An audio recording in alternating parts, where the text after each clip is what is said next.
O King, my King. Well, things are getting noisier, a fair bit noisier in the world. And pandemonium will soon start to consume everything, and when it does, we have to remember what the true prophets have said. We have to make sure we prioritize divine revelation over what we might feel or have instincts to feel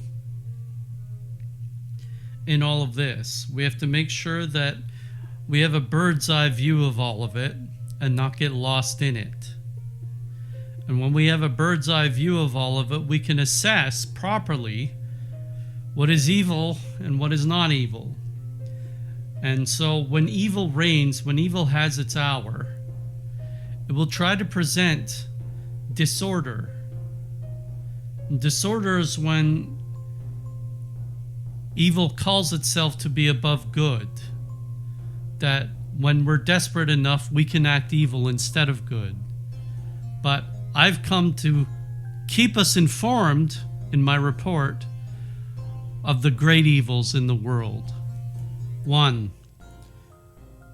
The first wolves, although their fangs might be a little dull, are the ones that only live to seek joy. They only want to be happy. They only want to smile all the time. These ones aren't much of a threat, as per there's like pieces on the chessboard that have no relevance to the game anymore.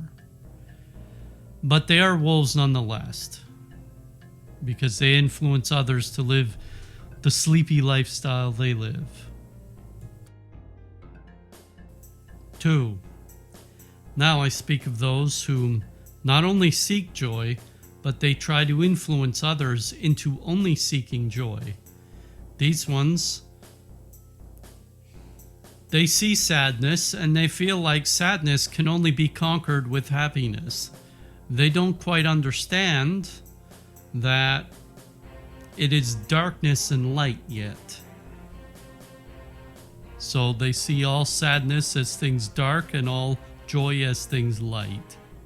They are not a help to you either. 3. And then it naturally evolves that these people, they evolve into a form that causes them to hate suffering of all kinds. The problem with this is that it creates an undisciplined mentality, and it sheds an undisciplined mentality, and an undisciplined people cannot be governed because they failed to govern even themselves. 4. We now have those wolves that seek only pleasure. Now I differentiate joy and pleasure because pleasure is something that is gotten by discipline. That is, they work hard in order to get the amount of resources they need in order to please themselves. And their pleasing does not follow any principles, so it can lead to any random place. Most of the time, it leads to very dark places. And this is due to the affliction of original sin. 5. And so this mentality can spread and cause others to say that they themselves must come first, so that whenever you have resources, you must spend resources on yourself first and foremost to secure your own happiness, and then to begin to spill over whatever resources are left to secure the happiness of those around you. These indeed are wolves. 6. And then there are those wolves that mistakenly believe that the world all wants these things to allow you to develop resources to make yourself happy. So they want you to assimilate with the world, and they want you to be silent about any complaints you have about the world. And when they want these things, it causes you, who may be seeking truth, to stop seeking truth and only seeking pleasure and joy. Which, of course, are things that take you nowhere, because we cannot live in a perpetual state of joy or pleasure. Just as a great fire cannot sustain itself without consuming. And then we have those whom are, this is 7, and then we have those whom are silent in word and deed. They say nothing, they don't do anything that's influential. They just sort of live their own lives like they're creatures in nature, just acting upon their own nature, and they don't have anything to say or anything to think about. These ones, they're no good to your kingdom either. 8. And then we have those whom encourage silence as well, but blind compliance. That is, they want you to obey the laws and authorities as though those laws and authorities are forever smarter than you, no matter what. No matter how much you've ascended, no matter how much intelligence you've gained, you can never exceed the broad authorities, especially of the consensus. You can never exceed the many, since you are the few. These ones are no good either, because when false prophets and false religions and other things of the sort come along, they will tell you to comply to them blindly without ever questioning them. 9.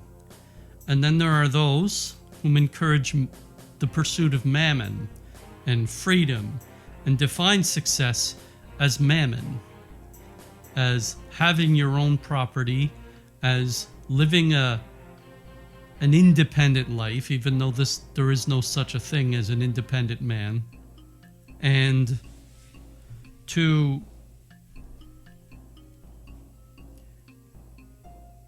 create your own domain so as you can govern your own domain as you wish, but you do not intrude upon the domain of others. These ones are also no good for your kingdom, because they cannot be governed when they require being governed, and they are inactive against evil. 10. And then we have those who, they love the law, they love being lawful, they love being orderly.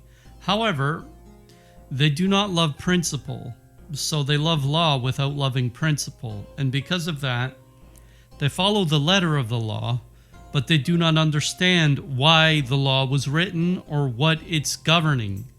They have no understanding, and so they encourage others to also have no understanding of the law, but to only govern themselves by the letter of the law. These ignorant fools are also no good to you, King. 11. And then there are those whom argue for men to abide by norms and principles shared by the consensus only. And so they look at what the consensus thinks and believes that everyone should follow the consensus in terms of its norms and its principles. However, the origin of these norms and principles could be from evil places, and again, they do not question these things. Therefore, these men are not useful to you either. 12. And separating norms and principles sourced from a consensus, we have consensus-appointed authorities. These are organizations and clans and kingdoms that claim specialization and expertise, that say, well, we have arrived to these conclusions with all of our best ivory tower thinkers, and all must follow these conclusions that we have provided. However, again, these are no good to you, because they can also be bought off and controlled. It does not follow that they listen to God. 13. And then you now have the wolves that are increasingly dangerous and perilous to your societies. And those are the ones, I start here, by those whom sow doubt and discord in people who are resisting the norms, who are resisting the common principles. and they sow doubt and discord by calling them stupid or by treating them like they are stupid. They call this method gaslighting these days, although it has had many names in the past. I think of the oracle Balaam, who caused the Israelites to eat offerings to false gods. 14. And then we have those wolves that have, in these ivory towers, come up with new marvels. We call them technologies, but we'll call them marvels for the sake of this discussion. And with these marvels, they express that they, because they are in touch with the arcane, that they know more than you because they are in touch with the arcane, and you must not be, because you have not discovered these marvels. Yet, their pursuits are of a smaller nature than the pursuit of truth as expressed by God and His divine revelation. Therefore, do not pay attention to these marvels either, and these people are not going to be useful in your kingdom. They're going to essentially act like false prophets. 15. And then we have those wolves whom have secured enough resources to start buying off opinions. That is, they will provide for others as long as they are complicit with their own opinion or narrative. These are very dangerous wolves, as they have an expanding realm of influence that may once, in the future, threaten your own realm of influence. 16. And then we have those wolves whom cause men to feel a sense of belonging, so they convert men to their own causes. And that sense of belonging and purpose is, although it comes from a place of us wanting to seek God, these men will present themselves as God or as connected to God, and they will provide false belonging, causing you to become an enemy of the faith rather than a friend of it. 17. And then we have those wolves whom provide false assurances. These are the ones that say, if you only but do this and this, then everything will be okay. Now, I think of Isaiah or Jeremiah when he's combating against false prophets, whereas the false prophets were whispering in the ears of kings and telling them that they would defeat their enemies, when God assured them that they would fall to the Babylonians and not to make an alliance with Egypt. Yet they would listen to their false prophets because they provided hope and assurance rather than the true prophet who provided the truth, which was one that they didn't like to hear. 18. And now we're getting into the very dangerous wolves. There are a category of wolves out there whom worship peace and whom will effectively provide peace to all. And when peace is provided and they worship peace, it creates realms where little is happening and all of the lesser evils can prevail in these realms because they fence off the truth, which also fences off your mission and the troubles of others, whom you may be called to help. 19. And then you have those powerful wolves that will provide you a good life, but isolated from the world, from the truth, from your ultimate purpose. Our goal is not to provide a good life for others. Our goal is to lead others to eternal life, the best life, which lives beyond our own humanity and requires ascension. 20. And then we encounter those very dangerous wolves that insist that eternal life does not exist, that perfection does not exist, and that good is good enough. I needn't say much more on the matter. 21. And now you have the wolves in your own sheepfold, who have infiltrated the very institutions that are supposed to lead men to eternal life. These ones are the great despair, the eclipsers. Some of these have great influence that express despair. That is, they are not in places of authority, but they do try to cloud the judgments of God, to cloud his revelation, to say that God is this and that when God is not this and that, but God is above these things. 22, and then continuing with 21 in a way, we have those whom are in actual positions of authority, and when these ones are in power, the infiltrators, the despairing ones, they are a great darkness for the world, because even in God's own institutions, they are creating a powerful eclipse, such as the one cast by evil kings like Zedekiah, and for Catholic history, the evil popes, the anti-popes.